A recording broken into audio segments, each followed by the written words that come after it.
So far this unit, we've done a lot. We looked at number families. We looked at what a rational, what an irrational number was. Then we looked specifically at rational numbers, which were radicals, and we looked at simplifying them, and whether cube roots and fourth roots and all that stuff, and estimating them. Now we're going to step away from radicals for a bit and talk about the other piece of rationals, which are exponents. Can be any kind of number, but what other kind of numbers are rational? So think of that number family, think of the bowl if that worked, or think inside of a thing. So what kind of numbers are in the rational family? Powers. No, powers can be anything. Fractions. You've got it in your notes, so flip back if you can't remember.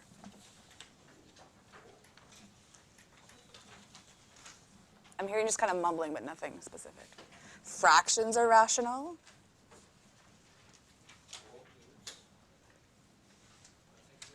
Perfect roots, which we've already done, and repeating and terminating decimals, and then all the other number families that come above. So we're going to put radicals on the back burner because we've done those. Now we're going to look at what's called rational exponents, which a rational exponent is an exponent that is a fraction. So now we're going to the fraction piece of rationals.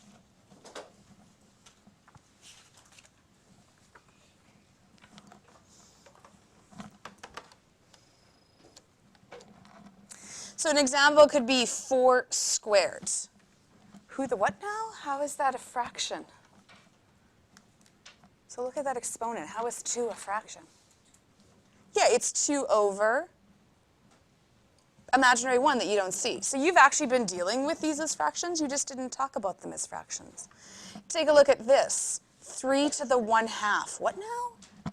That you've never seen before. That's what we're going to talk about today is what the heck is that, 3 to the 1/2? Another example would be -5 to the 2/5. Anyone's got their earphones in? Take them out, please.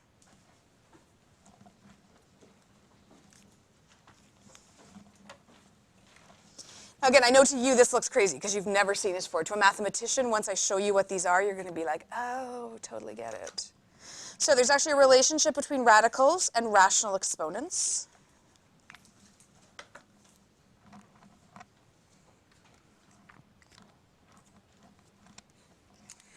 Grab my red pen. The root of x is actually x to the 1/2. That's what it means. Square root of x is the same thing as over at x to the 1/2. So you're used to seeing a square root of an x. Me as a mathematician, I'm used to seeing both of those. Those mean the exact same thing in my head. You can write it as x to the 1/2. I'm like, oh, that's a square root. So let's just look at some patterns here. So I just told you root of x is x to the 1/2. Well, what about the cube root of x? That's x to the 1/3.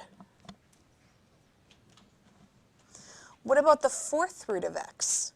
Well, that's x to the 1/4. The fifth root of x is x to the 1/5.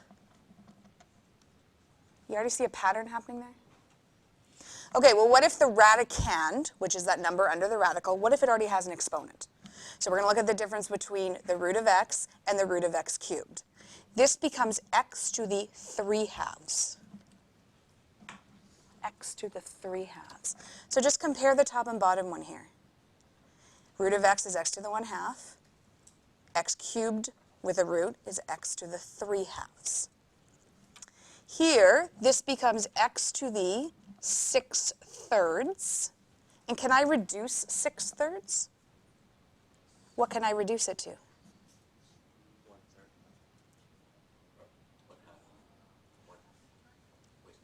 What's 6 divided by 3? 2. You were overthinking that a little bit. Here, if I suddenly put an x to the 5 under that fourth root, I get x to the 5/4. Here, if I suddenly stick an x to the 9 under that radical, I get x to the 9/5. Can you see the pattern, what's happening? So what's happening here? So if we think in terms of this being a fraction, the exponent is becoming the exponent is becoming the numerator, and the root is becoming the denominator. Well, let's just check that here. Did the 6 go up? Did the 3 go down? What about this one? Did the 5 become the numerator? Did the 4 become the denominator? Did the 9 become the numerator? Did the 5 become the denominator? So in general, and this is the big rule for today, it doesn't matter what numbers I put in there. I put n and m just to be variables. It doesn't matter what numbers. In terms of the fraction, what's going to go on the top? The m. What's going to go on the bottom? The n.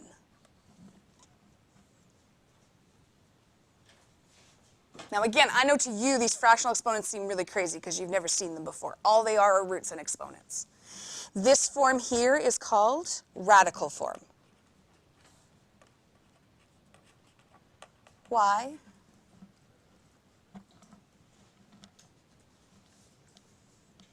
Because it has a radical in it. The right-hand side is called exponential form.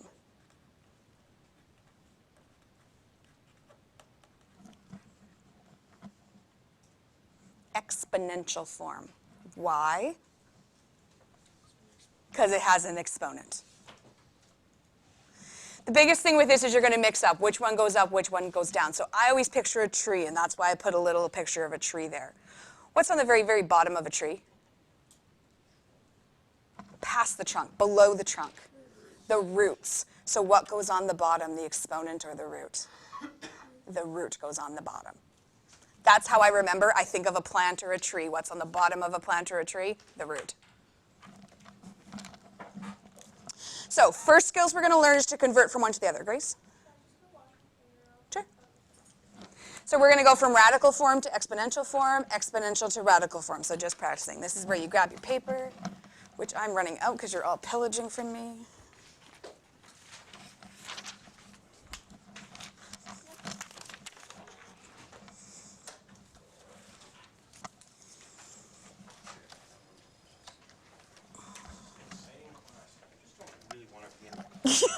It's like the 12th time today he's come to visit. Yeah, sorry, I'm pouring this for a second. Okay.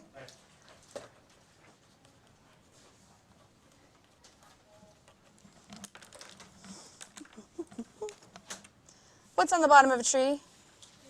The roots. Roots are on the bottom. Roots are on the bottom. Roots are on the bottom.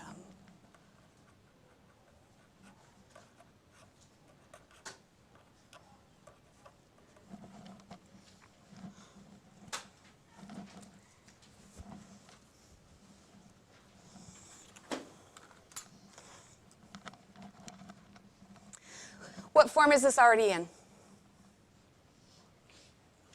Radical form. How do you know? Because it's got a radical, it's got a root in it. We want to change to exponential. We keep the base, so g is going to stay g. All we need to do is convert this to a fraction. We have a 2 and we have a 5, which goes on the bottom. Why? Because it's the root. So this becomes g to the 2/5. Mathematically, these are the exact same thing. They mean exactly the same to a mathematician once we know the notation. So you're probably thinking, well, why do we need 2 different notations? Why can't everything be the same? And so I'll ask this, is how many different languages do we have in the world? Well, why can't we just all speak the same language? Because that's not how the world evolved. So math, we only have 2 different symbols. If I ask for the word for radical in every single language we have a bajillion different languages. India alone has how many official languages? 26. Canada has how many official languages? 2. India has 26 official languages. What quiz? No, but what quiz? We just did a quiz. Like the next one? Probably, because we're learning it now, so it's always on the next one. Letter B, which is just the root of 2 cubed.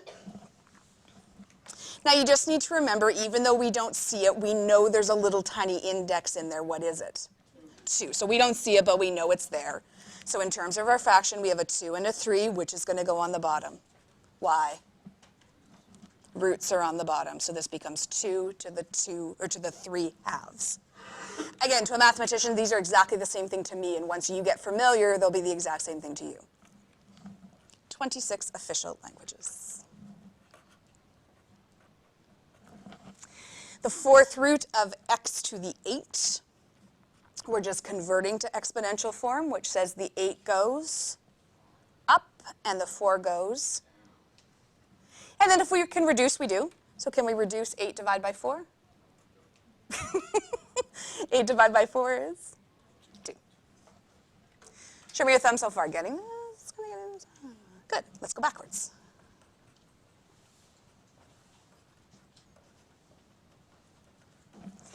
A to the 5 quarters. What form is that in right now?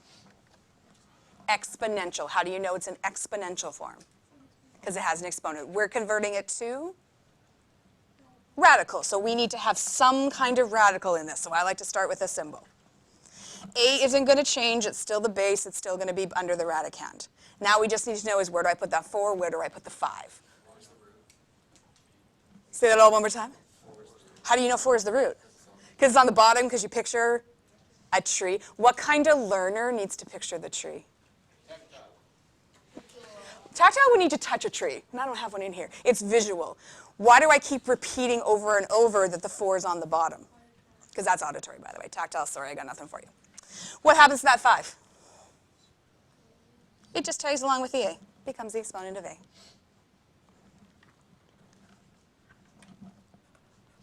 Three to the 2/3. So it's got to have a radical in it because we're going to radical form. The base of 3 is going to become the radicand. What goes outside, what goes inside?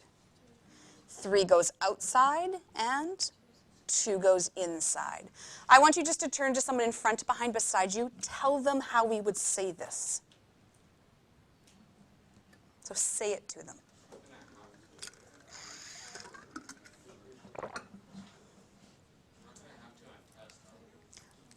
No, but if I say it, you need to be able to write it down. So we're just practicing.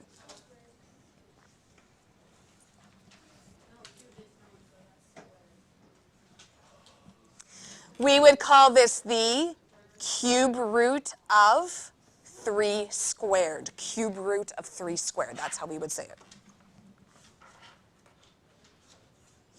Oh my God, there's an n, there's a negative, there's a fraction. I know I need a radical. I know I need an n. Hardest part is what's going where, what's going outside, what's going inside. Turn and talk. Whoever just didn't talk, tell them what's going outside, tell them what's going inside.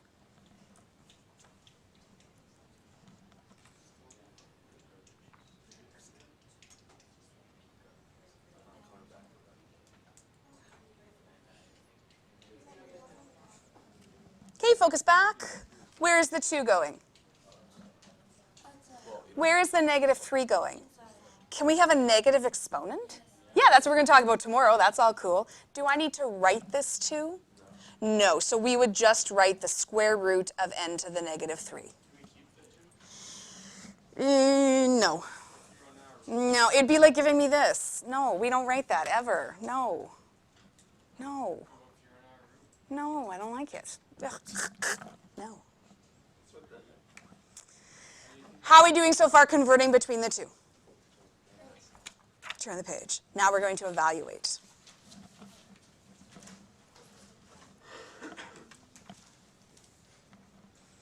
Because this is brand new to you, if I gave you 16 to the 1/2, you're going to say WTH. What is going on here? As a mathematician, I know exactly what number that's equal to. That's what I'm going to teach you is how do you get a number out of this. There's different methods to do it. I'm going to show you what works for my brain. If you've got a different method that works for you, that's a-okay.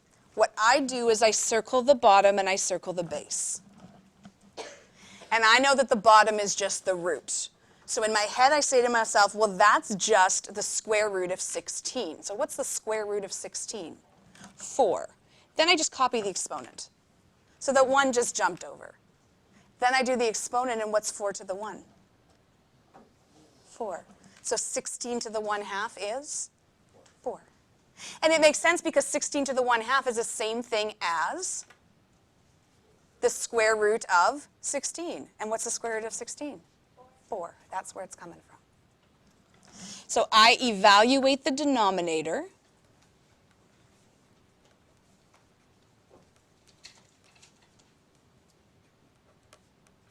And that just equals the root. So because it was a 2, I took a square root of 16. I copy the exponent.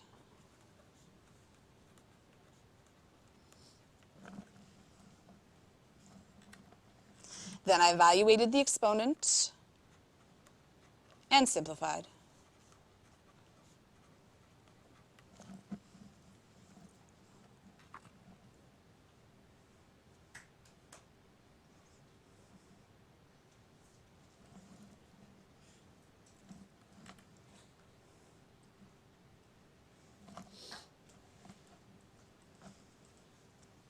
Can I move the steps?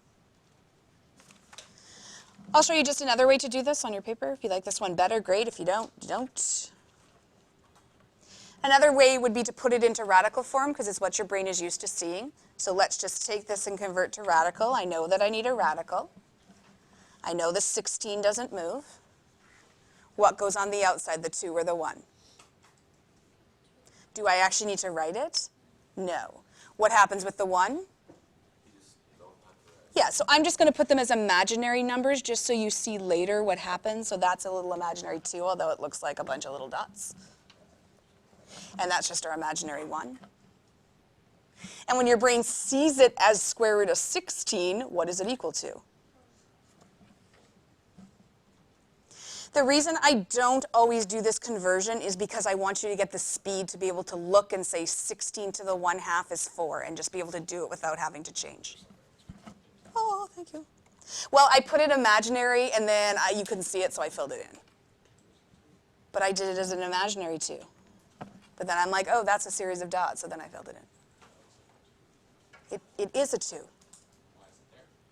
I just explained that 3 times. Can someone explain to him? Couldn't see it as an imaginary 2, so she filled it in so that you could see it was actually a 2.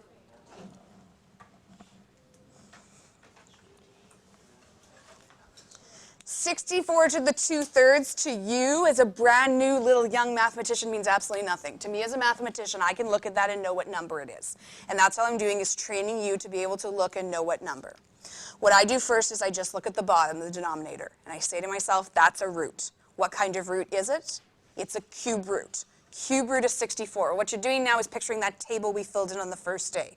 What is the cube root of 64? So what's the number times a number times a number that equals 64? 4.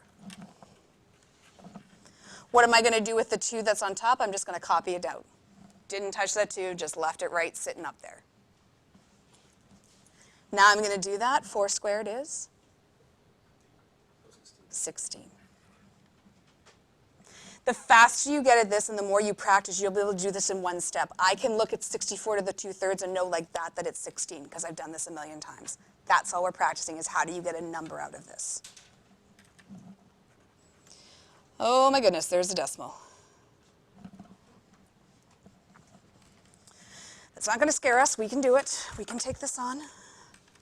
I look at the bottom first. I think that's just a root.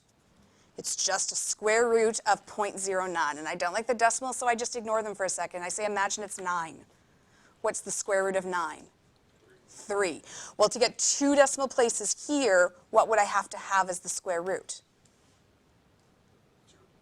I'd have to have 1 decimal place because I need to multiply 1 by 1 to get 2. So the square root of 0.09 has to be 0.3. Because 1 decimal times 1 decimal, if I go backwards, is going to give me 2 decimal places. What do I do with that 3 in the numerator I haven't touched yet? I just copy it out. Now, I'm not going to worry about that decimal. It freaks me out. I'm just going to pretend this is 3 cubed. What is 3 cubed? 27.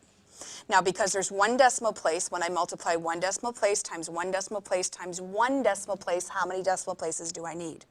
3. So how do I turn 27 into 3 decimal places? 0 to 7. Okay, so when we're going backwards and we're doing a root, 2 decimal places becomes 1 decimal place. When we're doing an exponent, That's 1 decimal place times 3 decimal places, which became 3 decimal places. There's how to do the decimals without your calc. Anyone else a little freaked out? No, we're doing good?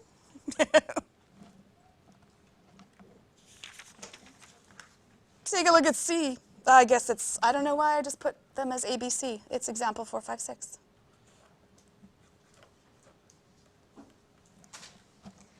WTH, what the heck?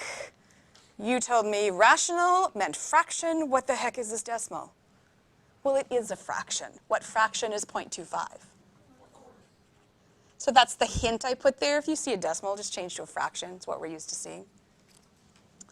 I do the bottom first. Bottom is the root, and so this is a 4th root of 16. So you're saying to yourself, what's a number times a number times a number times a number that equals 16? Or you're thinking on that table, we've memorized something to the something equals 16. 2. What do I do with that exponent that's hanging around on the top there, the numerator? So I copy him down. Do I really need him? No. So this is going to equal 2. How are we doing so far? Why do we need to know this? When are we ever going to use this? Well, here's a scientific question where they actually use this kind of stuff. Read to read. Don't panic. Don't overthink. Just read it.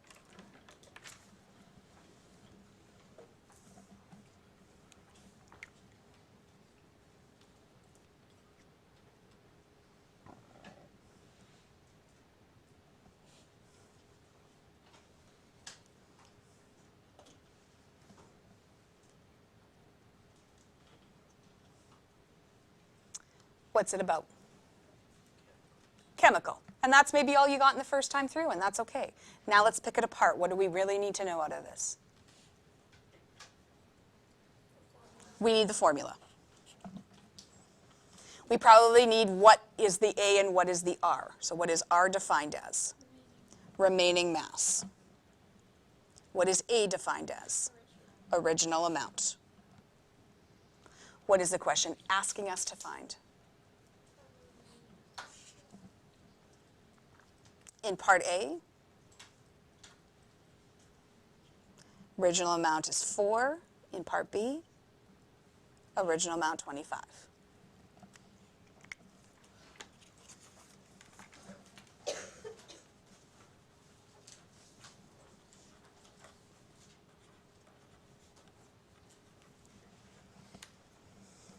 Thoughts? How are we going to solve this? What are we going to do?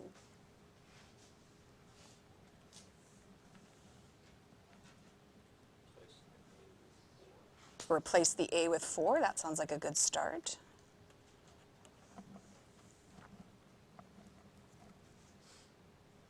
Now we have to calculate. Well, this is why we just practiced doing this. This 2 in front, I'm going to ignore him for now. I'm just going to look at that 4, and I'm going to start with the bottom, which is the root. And we say to ourselves, what is the square root of 4? 2. What do I do with that 3 that was hanging around in the numerator? I just copy him down. What about this 2 that was in front before? I'm just going to keep him in front for now. Okay, so all I've done is I've evaluated that 4 and the root of 2, and that gave me 2. Everything else I've kept the way it is. Bed mass. What do we do first? Brackets. So within the brackets, I have a 2 to the 3.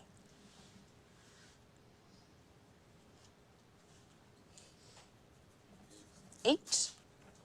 Confirm. Then I have a multiplication, 2 times 8. It's a word problem, so I need to hunt for some units. Grams. 16 remaining if we started with whatever amount we started with. Questions so far? Ah. We're going to repeat the same thing. We're just going to change the A value.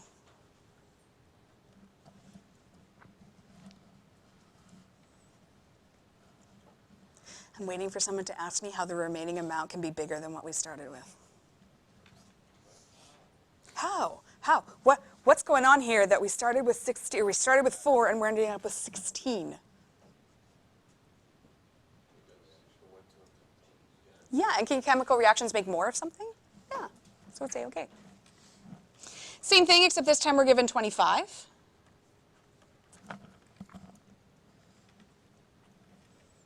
What are we going to do first?